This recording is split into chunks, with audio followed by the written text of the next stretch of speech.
Hello friends, GK गुरुजी अड्डा के YouTube platform पे मैं शैलेश आप सभी का हार्दिक स्वागत करता हूं। प्यारे साथियों, आज हम आपकी सीडीपी की क्लास लेके आए हैं और सीडीपी की क्लास में हम आपको प्रश्न पत्र पेपर 2 सीडीपी जो है आपकी पेपर 1 और पेपर 2 दोनों में सेम आती है, तो पेपर 2 के लिए लेकर के पेपर 1 का भी हम आपको सीडीपी करवाएंगे। तो आज पहले पेपर 2 का हम लोग देख लेते हैं क्या क्या इसमें जानना है। सबसे पहले जब आपको पेपर मिलता है तो ऐसे ही आपको पेपर मिलेगा प्यारे साथियों। यहाँ पे आपको जो है सीरीज मिलती है, आपकी सीरीज कौन सी है, ठीक है प्यारे साथियों। अब आपको सीरीज को यहाँ चूज करना पड़ता है, अपनी सीरीज को चूज करिए। उसके बाद आप जो है आपका जो है यहाँ कुछ चीज़ें लिखी रहती हैं जिन्हें आपको पढ़ना रहता है। फिर हम आगे चलते हैं, यहाँ आपको बताया जाता है कि केयरफुली इसको पढ़िए और क्या क्या आपको दिया गया है। ये आपका पेपर का स्टार्टिंग फेज होता है। जब आगे चलते हैं प्यारे साथियों, तब इसी पेपर में जो है आपको अपना नाम लिखना पड़ता है, अपना अनुक्रमांक, यहाँ अंकों में, यहाँ शब्दों में, परीक्षा केंद्र का नाम बड़े बड़े अक्षरों में लिखना पड़ेगा। परीक्षार्थी अर्थात आपका यहाँ हस्ताक्षर होगा और जो निरीक्षक होगा उसका हस्ताक्षर होता है। उसके बाद ये पेपर आपको दे दिया जाता है। प्यारे साथियों, अब आगे की चर्चा हम आपसे करते हैं। अब हम लोग चलते हैं अपने चाइल्ड साइकोलॉजी, बाल विकास, जो बाल विकास है आपका, जो चाइल्ड डेवलपमेंट एंड पेडागोजी, बाल विकास और शिक्षा शास्त्र, सीरीज एम है और हम लोग यहाँ से क्वेश्चनों को करते हैं। ये मत समझिएगा कि पेपर 2 है, पेपर 2 हो पेपर 1 हो, सीडीपी एक जैसी ही आती है। तो पहला क्वेश्चन पढ़ते हैं और सॉल्व करते हैं। पहला क्वेश्चन कह रहा है कि शरीर के केंद्रीय भाग से परिधियों या अंगांगों की ओर जो विकास है वो क्या है। आपको जवाब देना है। तो पहले का राइट आंसर क्या होगा? विकरणीय विकास के सिद्धांत, ये गलत है प्यारे साथियों। विकेंद्रीय विकास के सिद्धांत, ये भी गलत है। मध्य बाह्य विकास का सिद्धांत, यही आपका राइट जवाब हो जाएगा प्यारे साथियों। चलिए इसके बाद चलते हैं हम लोग अगले क्वेश्चन पे। क्वेश्चन नंबर 2 को पढ़ते हैं और देखते हैं कि हमारे क्वेश्चन नंबर 2 का राइट जवाब क्या होगा। स्कूल बच्चों के सामाजिकरण की एक ऐसी संस्था है जहां आपको जवाब देना है। पहला है प्रमुख स्थान स्कूली बच्चों का होता है। आगे भी ऑप्शन पढ़ लेते हैं। पहले प्रमुख स्थान स्कूल की दिनचर्या का, तो बाबू दिनचर्या का कोई स्थान नहीं होता है। प्रमुख स्थान स्कूल की गतिविधियों का होता है, बिल्कुल नहीं, ये भी गलत हो जाएगा। आगे कह रहा है प्रमुख स्थान स्कूल के शिक्षकों का कोई स्थान ही नहीं होता है। पहला ही आपका राइट जवाब हो जाएगा प्यारे साथियों। चलते हैं क्वेश्चन नंबर 3 पढ़ते हैं और देखते हैं इसका राइट जवाब क्या होगा। आइए, कह रहा है जब आप एक शिक्षक समूह से जुड़ जाते हैं और अपने समूह के अन्य लोगों की तरह पोशाक धारण करने लगते हैं तो आप प्रदर्शन कर रहे होते हैं। ये आपको जोड़ करके पूछ रहा है, एक समूह की पहचान आप करते हैं, बिल्कुल गलत जवाब है। ये समूह आज्ञाकारिता नहीं है, समूह निर्देशन का जो अनुपालन है ये भी नहीं है। समूह की अनुरूपता है कि आप समूह के अनुरूप अपने आप को बना रहे हैं। प्यारे साथियों, समझ में आ रहा होगा तो चैनल को सब्सक्राइब करते चलिएगा, वीडियो को लाइक और शेयर भी करते हुए चलिएगा। किसी वस्तु के स्थायित्व की अवधारणा पियाजे के विकास के चरण में प्राप्त होती है। आपसे पूछ रहा है किस चरण में प्राप्त होगी, तो चौथे का राइट जवाब दीजिए। कह रहा है संवेदी गामक में होगी, पूर्व परिचालन में होगी, मूर्त परिचालन में होगी, औपचारिक परिचालन में होगी, वस्तु के स्थायित्व की। बाबू, ये संवेदी गामक अवस्था होती है कि जब बच्चा किसी वस्तु का स्थायित्व जो है उसको कॉन्सेप्ट मानने लगता है कि वस्तु गायब हो जाती है लेकिन वो समझता है कि उसका अस्तित्व है अभी। यही आपका है। अगला क्वेश्चन है क्वेश्चन नंबर 5 पढ़ते हैं और देखते हैं इसका राइट जवाब क्या होगा।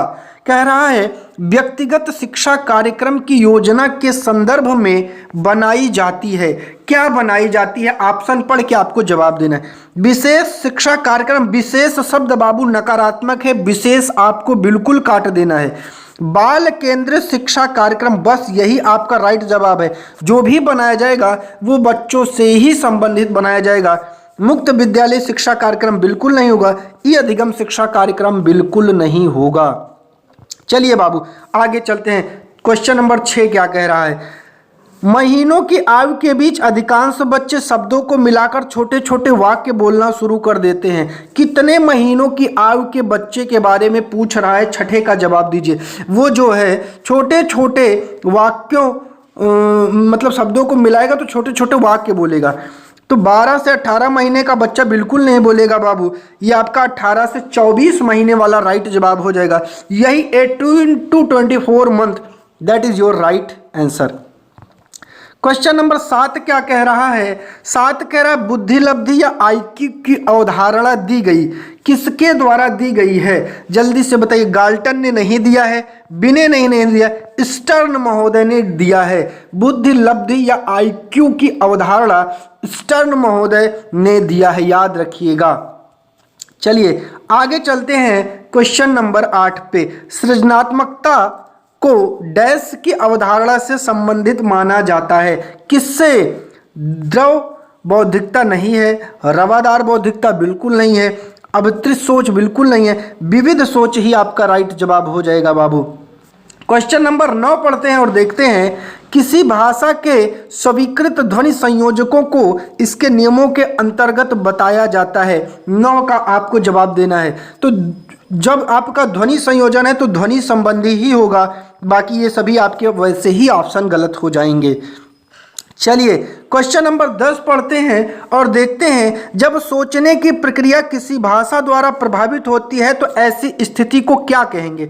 आपको राइट जवाब देना है कि जब सोचने की प्रक्रिया किसी भाषा द्वारा प्रभावित होती है तो इसका राइट जवाब क्या होगा? संस्कृत बिल्कुल नहीं होगी, वो भाषा निर्धारित जो है ये उसका कॉन्सेप्ट है बाबू। संज्ञानात्मक और सामाजिक भाषाई उद्धृत, ये दोनों आपके ऑप्शन गलत हो जाएंगे। क्वेश्चन नंबर 11 क्या कह रहा है? अपने अनुभवों और लक्षणों के आधार पर उपकरणों में खराबी के कारण परिकल्पना का परीक्षण कर रवि उपकरणों की मरम्मत करता है, वह उपयोग करता है। आपको 11 का आंसर देना है। कौन सी विधि है? अंतर्दृष्टि नहीं है, कलन विधि भी नहीं है, ये मानसिक दृढ़ता भी नहीं है, अनुमानी विधि है। अर्थात वो अनुमान के द्वारा उसको ठीक करता है, उसको थोड़ी पता है, तो उससे जो है फिर उसका वो प्रयोग कर लेता है। आगे चलते हैं। दिव्या अक्सर निर्देशित कार्यों को छोटे छोटे हिस्सों में विभाजित कर आसान बना लेती है, वह उपयोग करती है। 12 का राइट जवाब देना है। किसका? कम करने की विधि का नहीं, कम कहाँ करेगी। द्वितीयक विस्तारण विधि का बिल्कुल गलत जवाब है। उपलक्ष्य विश्लेषण विधि का, जी हाँ यही राइट जवाब है। वो उपलक्ष्य विश्लेषण, ठीक है, उस विधि का जो है क्या कर रही है? यूज कर रही है। क्वेश्चन नंबर 13 देखते हैं क्या कह रहा है। पुरुष और महिला की भूमिका का निर्धारण करता है जो है समाज में, यह कथन आपको बताना है। 13 का राइट जवाब क्या होगा? लैंगिकता एक अंतर्निहित अवतरण है, बिल्कुल गलत जवाब। लैंगिकता एक आनुवांशिक प्रतिभा है, बिल्कुल गलत जवाब। लैंगिकता एक अंतर्ज्ञानी अवतरण है, बिल्कुल गलत जवाब है। लैंगिकता एक सामाजिक अवतरण है, बिल्कुल यही आपका राइट जवाब हो जाएगा। 14 नंबर का क्वेश्चन पढ़ते हैं। ग्रेडिंग, कोडिंग, अंकन और क्रेडिट संचय प्रणालियों के कुछ उदाहरण आपको देना है, क्या होगा? आइए देखते हैं। परीक्षा के उत्तर पत्रों के मूल्यांकन की प्रक्रिया नहीं, यहाँ मूल्यांकन का कोई मतलब नहीं है उत्तर पत्रों के। कक्षा में बच्चों की स्थिति की निरूपण विधि, इसका भी कोई मतलब नहीं है। आलेख पत्र, रिपोर्ट कार्ड में अकादमिक प्रगति को दर्शाना, ये भी कोई कॉन्सेप्ट नहीं। अधिगमकर्ताओं की उपलब्धि के आकलन की गणन विधि है, बिल्कुल यही जो अधिगम करता है उसकी उपलब्धि के आकलन की विधि है ये। चलिए 15 नंबर क्वेश्चन पढ़ते हैं और देखते हैं। अधिगमकर्ताओं की उपलब्धि का आकलन शिक्षकों की सहायता करता है, 15 का राइट जवाब देना है। अधिगमकर्ताओं के प्रदर्शन का रिकॉर्ड रखने में नहीं, रिकॉर्ड नहीं रखना है। शिक्षण अधिगम विधियों की प्रभावशीलता का मूल्यांकन करने में, यही आपका राइट जवाब हो जाएगा प्यारे साथियों। कह रहा है अधिगमकर्ताओं की उपलब्धि का आकलन जो है शिक्षकों को किस में सहायक करेगा? तो बताओ कि विधियों की प्रभावशीलता का मूल्यांकन करने में करेगा। कक्षाओं में अधिगमकर्ताओं की क्षमता का समूह नहीं बनाना है, वहाँ शिक्षण के लिए गतिविधियों की सूची भी नहीं तैयार करना है।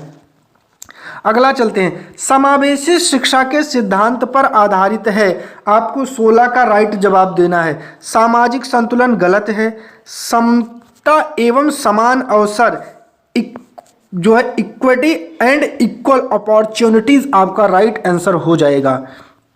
चलिए आगे कह रहा है दिव्यांगजन अधिकार अधिनियम वर्ष में लागू किया गया, कब आया था? जो है 17 का आपको राइट जवाब देना है।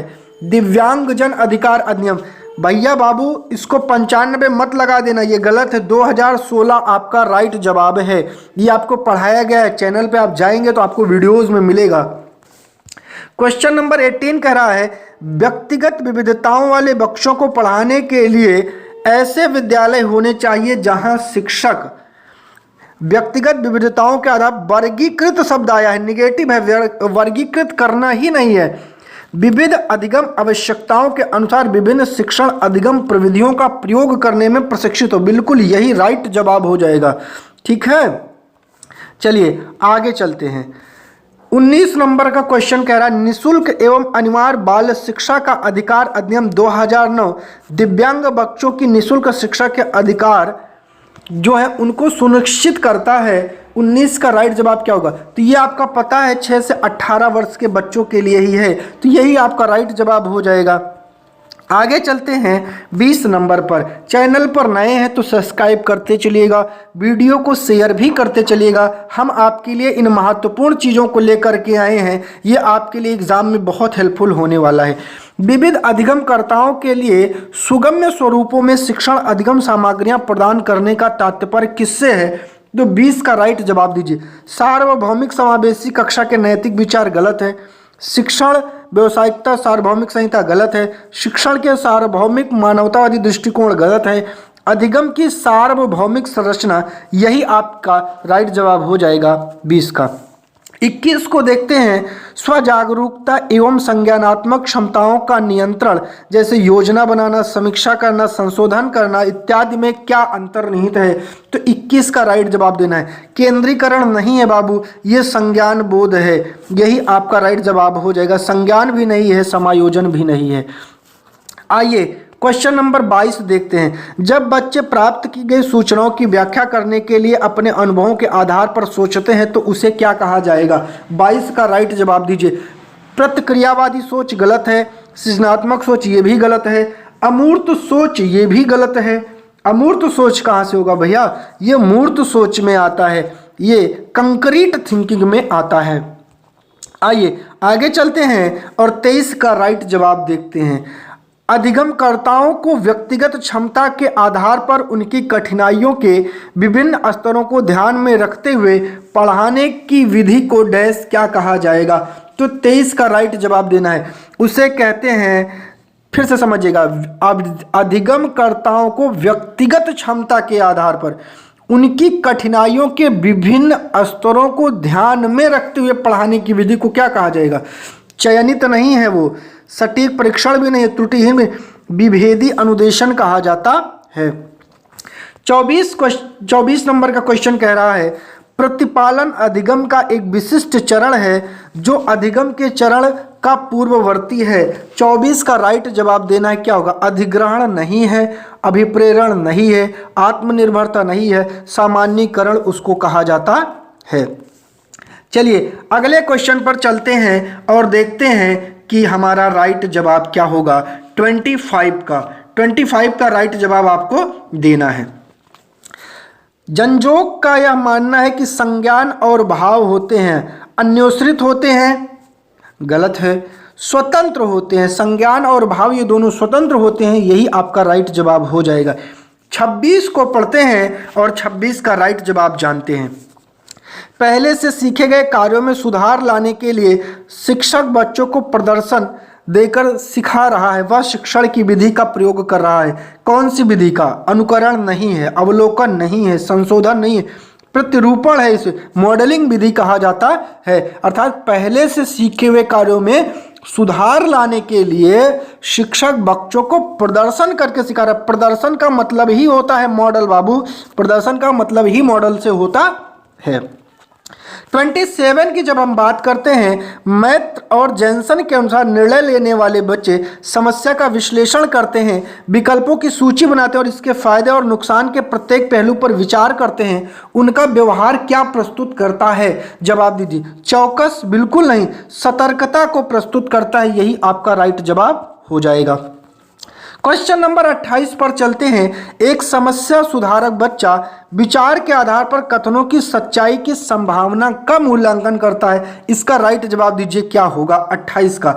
तो क्या होगा? सृजनात्मकता नहीं है, सौंदर्य बोध नहीं है, अमूर्त नहीं है, ये तार्किकता को बता रहा है, यही आपका राइट आंसर हो जाएगा। 29 को पढ़ते हैं। जिस दिए गए कार्य को करते समय बच्चे स्वयं आनंद लेते हुए अनुभव प्राप्त करते हैं, उसे क्या कहा जाता है? बच्चे को भी आनंद प्राप्त हो रहा है, जल्दी से बताइए। ड्रिल और अभ्यास बिल्कुल नहीं है, उपभोक्ता प्रकार का कार्य होता है, यही आपका right answer, consumer type task ही आपका राइट आंसर है। चलिए क्वेश्चन नंबर 30 पर चलते हैं। बहुसंवेदी शिक्षण अधिगम की प्रविधि में अधिगम संवर्धन हेतु दृश्य, श्रव्य, स्पर्श और संवेदनाओं का एक साथ प्रयोग किया जाता है। लास्ट क्वेश्चन है, जल्दी से आंसर बताइए क्या है वो। बहुसंवेदी शिक्षण अधिगम की प्रविधि में अधिगम संवर्धन हेतु दृश्य भी है, श्रव्य भी है, स्पर्श भी है, इनका एक साथ प्रयोग किया जा रहा है, तो वो क्या है? गतिबोधक आपका कहलाता है। अर्थात दृश्य भी हो रहा है, श्रव्य भी हो रहा है, स्पर्श भी हो रहा है, कैनेटिक, इसको ऑप्शन राइट हो जाएगा। तो प्यारे साथियों, ये थे आपके 30 क्वेश्चन और इन 30 क्वेश्चन को हमने बहुत अच्छे से करवाने का प्रयास किया है। जो है आप इसको करिए और इससे संबंधित जो भी समस्या हो आप कमेंट करके बताइए, उसका जवाब आपको पूरा दिया जाएगा। प्यारे साथियों, वीडियो को खूब शेयर करिए, चैनल को लाइक और सब्सक्राइब करिए। आप सभी का चैनल पर जुड़ने के लिए बहुत बहुत धन्यवाद है प्यारे साथियों।